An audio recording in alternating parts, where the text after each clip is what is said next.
إن الحمد لله نحمده ونستعينه ونستغفره ونعوذ بالله من شرور أنفسنا ومن سيئات أعمالنا. من يهده الله فلا مضل له ومن يضلل فلا هادي له، وأشهد أن لا إله إلا الله وحده لا شريك له، وأشهد أن محمدًا عبده ورسوله وصفيه من خلقه وخليله، بلغ الرسالة وأدى الأمانة ونصح الأمة وجاهد في الله حق جهاده حتى أتاه اليقين من ربه، فصلوات الله وسلامه عليه وعلى آله وصحبه والتابعين ومن تبعهم بإحسان إلى يوم الدين. أما بعد، فأوصيكم إخواني وأخواتي ونفسي أولا بتقوى الله عز وجل، فهي وصية الله بخلقه أجمعين، إذ يقول ربنا سبحانه وتعالى: ولقد وصينا الذين أوتوا الكتاب من قبلكم وإياكم أن اتقوا الله. فتقوى الله هي خير زاد ليوم المعاد، ليوم لا ينفع فيه مال ولا بنون إلا من أتى الله بقلب سليم.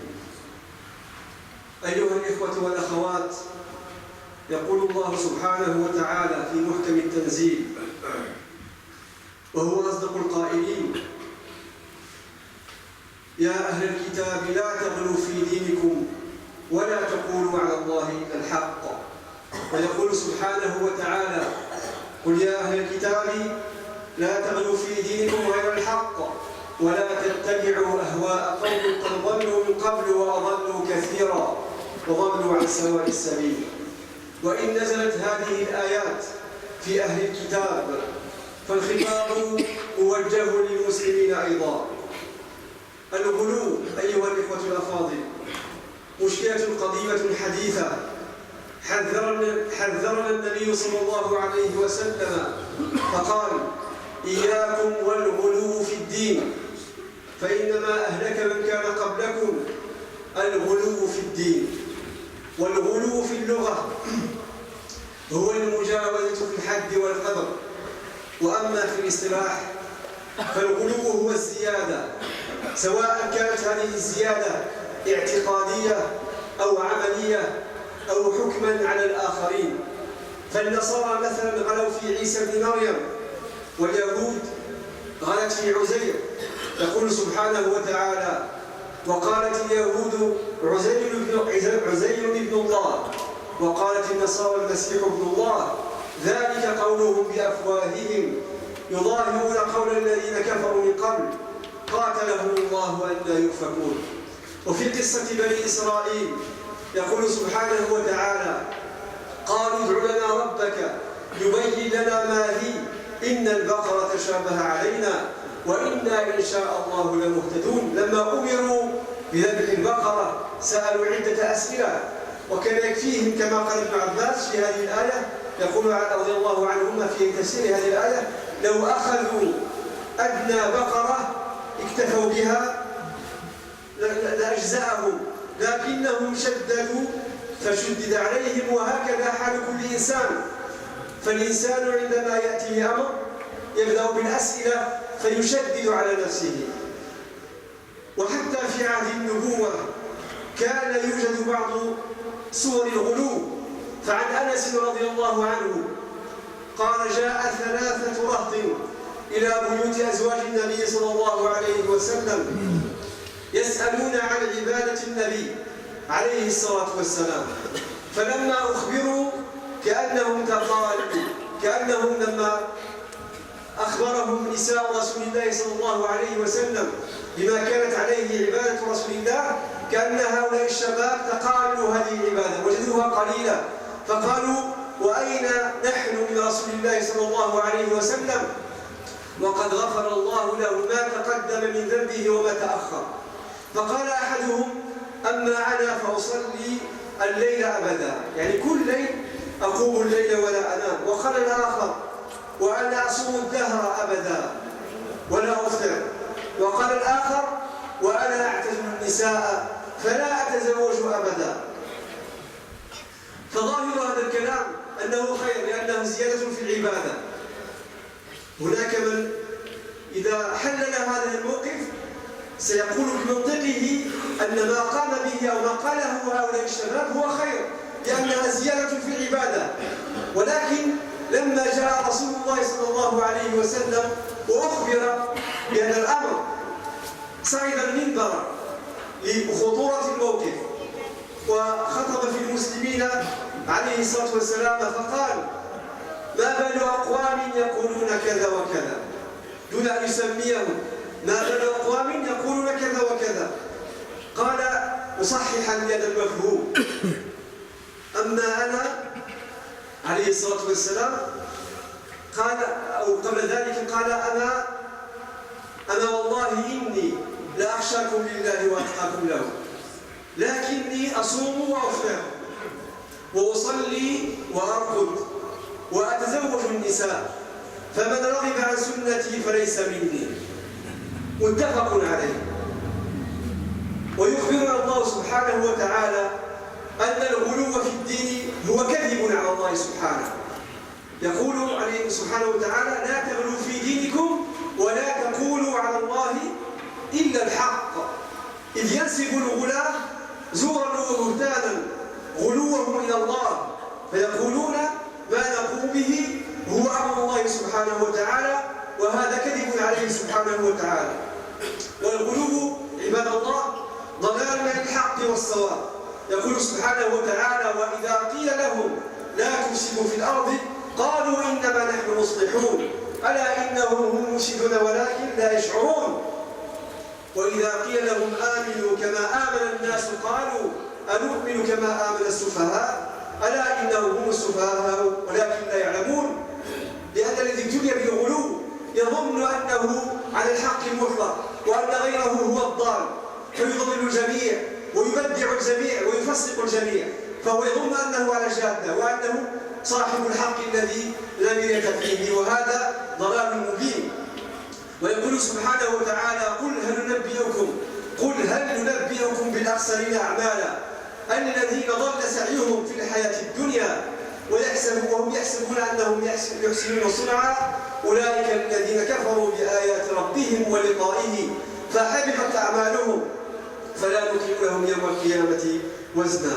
أيها الإخوة الأفاضل، الغلو آفة ابتلت به شعوب ودول، شيوخا وشبابا، نساء ورجالا، وهو فكر يصعب حصره في سبب واحد ويصعب حله بطريقة سريعة. فمن الأسباب الرئيسية للغلو الظلم وضعف معرفة العلم الشرعي ولعله أهمها. والظلم أنواع ودرجات: ظلم الأفراد وظلم الشعوب وظلم الولاة وجورهم وظلم الناس بعضهم بعضا. يقول سبحانه وتعالى: واتقوا فتنة لا تصيبن الذين ظلموا منكم خاصة واعلموا أن الله شديد العقاب. فبسبب الظلم تجد حتى من لديه بعض العلم ينحرف ويؤول الأدلة وفق الهوى بمجرد الانتقام ممن ظلمه، فيصبح هذا المظلوم غير المنضبط بالشرع ظالما. فمن علاج الغلو العقل والعلم والفهم، لأن العلم بدون فهم آفة كذلك. يقول سبحانه وتعالى: إن الله يأمر بالعدل والإحسان وإيتاء ذي القربى وينهى عن الفحشاء والمنكر والبغي يعظكم لعلكم تذكرون. وقال النبي صلى الله عليه وسلم: من يرد الله به خيرا يفقهه في الدين. فالشأن أن يفقهك الله سبحانه في الدين، أن تعلم وأن تفقه وأن تفهم، لأن العلم بدون فهم قد يؤدي إلى نتائج عكسية.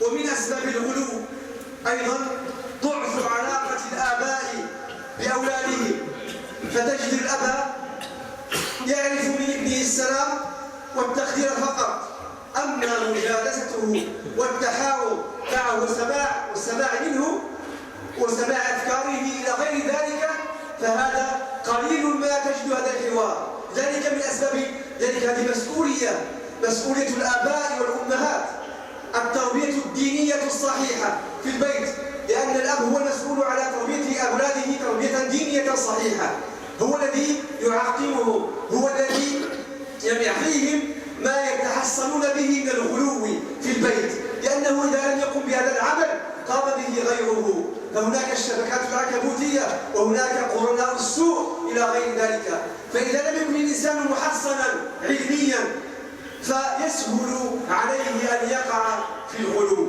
فيسهل عليه، فهو فريسة سهلة لمن يريد أن يوقعه ويتلاعب بفكره وبدينه. فالمسؤولية عظيمة على الآباء لتربية أولادهم تربية صحيحة، تربية دينية صحيحة، حتى ينشأوا على الوسطية والاعتدال على ما كان عليه رسول الله صلى الله عليه وسلم.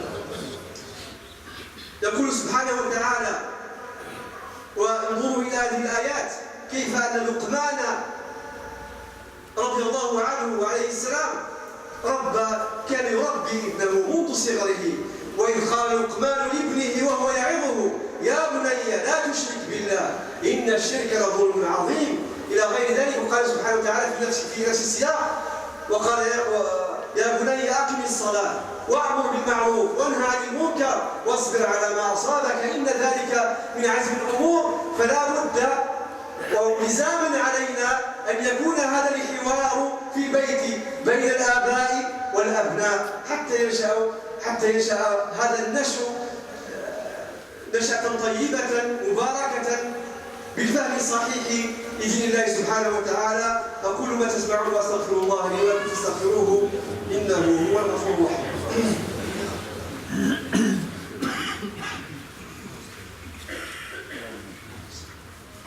الحمد لله رب العالمين، ولا عدوان إلا على الظالمين، وأشهد أن لا إله إلا الله ولي الصالحين، وأشهد أن محمدًا عبده ورسوله إمام المتقين وخاتم المرسلين، صلوات ربي وسلامه عليه وعلى آله أجمعين. Mes chers frères et sœurs, l'extrémisme religieux fait partie de l'actualité de ces dernières années et même de ces derniers jours. C'est en réalité un problème ancien qui ne date pas d'aujourd'hui. Le prophète sallallahu alayhi wa sallam y fait référence lorsqu'il dit: prenez garde à l'exagération, prenez garde à l'exagération, prenez garde à l'exagération, bien sûr, dans la religion. Il est rapporté que le matin du jour de la fête du sacrifice, le prophète sallallahu alayhi wa sallam, qui était sur sa monture, demanda à Ibn Abbas de lui donner des pierres pour faire l'imputation. Et celui-ci lui donna cette pierre de la taille d'un pois chiche.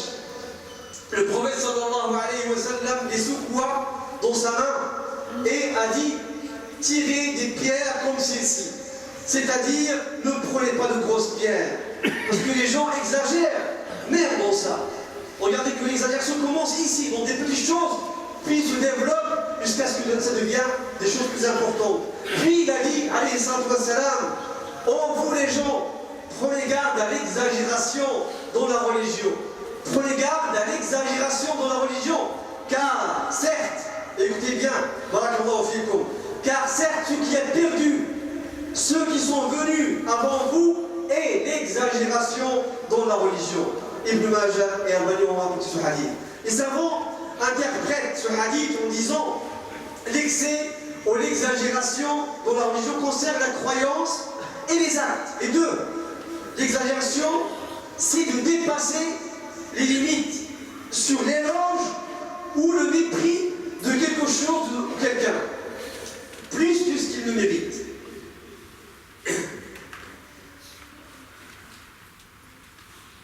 Lorsque nous lisons et méditons le Coran, nous retrouvons cet extrémisme dans les peuples avant nous. Dans Surat Al-Baqarah, on retrouve cet extrémisme chez le peuple des Bani Israël, lorsque Moussa, alayhi salatu wa salam, les informe qu'Allah leur a ordonné de sacrifier une vache. N'importe quelle vache. Ibn Abbas, on va le voir, n'importe quelle vache. Ils ont commencé à poser des questions. Quelle est sa couleur? Comment il est? Quelle est sa forme? Ibn Abbas a dit, s'ils ont pris n'importe quelle vache, ça aurait suffi. Comme le font beaucoup parmi nous qui posent beaucoup de questions, c'est des choses évidentes. Et ils commencent par se compliquer la vie. Ils commencent par se compliquer la vie. Et Allah Azza wa Jalla a dit, cette leçon, aujourd'hui livre, n'exagérez pas dans votre religion. Il ne dit d'Allah que la vérité. Le Messie, Jésus, fils de Marie, n'est qu'un messager d'Allah. Sa parole qu'il a envoyée à Marie est un souffle de vie venant de lui. Croyez donc en Allah et en ses messagers. Ils ont exagéré quant au statut donné à Isa, qu'ils considèrent comme fils d'Allah subhanahu wa ta'ala au lieu de messager d'Allah. Et comme miracle d'un enfant avec une mère et son père. Le tirant de ce verset adressé aux musulmans que l'extrémisme dans la religion est un mensonge porté à Allah Azza wa Jalla. C'est un mensonge porté à Allah Azza wa Jalla parce qu'il dit d'Allah, celui qui est dans l'exagération, c'est comme s'il dit par ses actes que c'est Allah qui lui a ordonné de faire ce qu'il fait alors que c'est faux. Ce n'est pas Allah Azza wa Jalla, au contraire, Allah dans son livre et par l'intermédiaire de son messager a mis en garde contre l'exagération. Et la religion de l'islam est une religion de juste milieu, ni d'un côté ni de l'autre. Donc l'extrémiste est persuadé que ce qu'il fait est bien, mais Allah Azza wa Jalla dit, voulez-vous que nous vous apprenions lesquels sont les plus grands perdants en œuvre, soit dans l'effort, dans la vie présente, s'est égaré alors qu'il s'imagine faire le bien, alors qu'il s'imagine faire le bien. Et cet extrémisme, mes chers frères et sœurs, était présent chez certains, même à l'époque du prophète sallallahu alayhi wa sallam. Il est rapporté que 3 personnes vinrent chez les femmes du prophète sallallahu alayhi wa sallam pour les interroger sur la façon dont le prophète sallallahu alayhi wa sallam adorait Allah. Des jeunes qui voulaient adorer Allah subhanahu wa ta'ala, ils sont venus voir, ils sont venus à la maison du prophète pour demander, et c'est ce qu'il faut faire. Donc lorsque les épouses du prophète leur ont décrit et leur ont dit comment le prophète sallallahu alayhi wa sallam adorait son Seigneur, c'est comme s'ils ont trouvé que c'est pas assez. Ils se sont dit, où sommes-nous par rapport au prophète? Lui, Allah Azza wa Jalla, lui a pardonné tous ses péchés, passés et futurs. Donc, c'est comme s'il se disait, lui, il peut se satisfaire de peu. L'un d'eux a dit, moi, je jeûne tous les jours, sans m'arrêter. Sa façon, pour lui, la façon de se rapprocher d'Allah Azza wa Jalla, c'est de faire un effort. C'est immense de jeûner tous les jours. L'autre a dit, moi, je fais la prière de nuit tous les jours. Fini, je ne dors plus la nuit. Je ne fais que ça. Pour me rapprocher d'Allah subhanahu wa ta'ala. Le troisième a dit, moi, je m'écarte des femmes, je n'épouse plus les femmes, je m'éloigne du mariage parce que c'est quelque chose qui va m'éloigner d'Allah Azza wa Jalla. C'est quelque chose qui va m'éloigner d'Allah subhanahu wa ta'ala et du jour de l'au-delà. Donc, d'apparence, ce qu'ils font, c'est quelque chose de bien. D'apparence. C'est quelque chose de bien parce qu'ils veulent faire un effort pour Allah subhanahu wa ta'ala. C'est l'interprétation que, dans certains, c'est quelque chose de bien, d'apparence. Et l'exagération, toutes les sectes, la plupart des sectes qui sont apparues dans l'islam, c'est à cause de l'exagération dans la religion. Les Khawarij qui ont été combattus par Ali anhu dans la bataille de Nahrawan vers l'année 37-38, c'était à cause de l'exagération dans la religion. Et d'ailleurs, la veille, il y avait la bataille de Nahrawan entre Ali et Khawarij, l'armée de Ali dormait pour se reposer. Alors que Khawarij était en train de faire la prière de nuit, on entendait un bruit comme si on était à côté d'une ruche, tellement il lisait le Coran. Donc visuellement, si quelqu'un venait pour juger, pour dire quel est des deux camps celui qui est sur la vérité, forcément il va dire ceux qui sont en train d'adorer, de faire qiyam, machallah, il faut le qiyam layl. Donc ils sont bien, et alors que c'est faux. Donc quand le prophète sallallahu alayhi wa sallam est revenu chez lui, et que ses épouses lui ont dit ce que ces jeunes ont dit, tout de suite, il est monté sur le minbar parce que c'est une situation urgente qu'il faut soigner. C'est une déviation dans la compréhension de la religion qui peut mener à loin. Donc forcément, il fallait qu'il rectifie cette façon de voir qui n'est pas vraie. Donc il a dit, alayhi salatu wassalam, je suis qui connaît le mieux Allah parmi vous, et celui qui le craint le plus. Donc qu'est-ce qu'on cherche à travers l'adoration? À se rapprocher d'Allah, à craindre Allah subhanahu wa ta'ala, à connaître Allah. Il a dit, je suis parmi vous celui qui connaît Allah le plus, et celui qui le craint le plus. Mais je jeûne des jours, et je mange d'autres jours, je me repose. Je fais la prière de nuit, une partie, puis je me repose aussi. Et j'épouse les femmes. Celui qui ne suit pas ma voie n'est pas de moi.